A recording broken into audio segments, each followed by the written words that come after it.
এটাই তৃণমূল।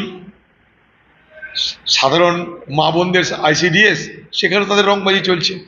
এখন খাবার জায়গা পাচ্ছে না, সব তো দখল হয়ে গেছে। মানে সমস্যা হয়ে গেছে কি, এর আগেও আমি বলেছি, মাংস এক টুকরো, কুত্তা হাজার, কুকুর হাজারটা, মাংস এক টুকরো।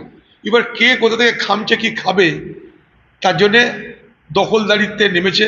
সেই দখলদারি করতে করতে করতে হচ্ছে আজকে সাধারণ মানুষের উপর অত্যাচারগুলো নেমে আসছে।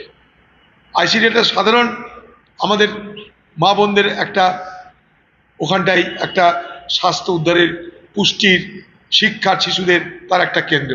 সেখানেও তাদের উপরে অপমান, অত্যাচার, লাঞ্ছনা চলছে। অথচ আইসিডিএসদের যারা কর্মচারী, কর্মী, তাদেরকে বেতন বাড়ানোর জন্য, তাদের অনুদান বাড়ানোর জন্য তারা দাবি করছে, সেই দাবি করে কর্ণপাত করছে না।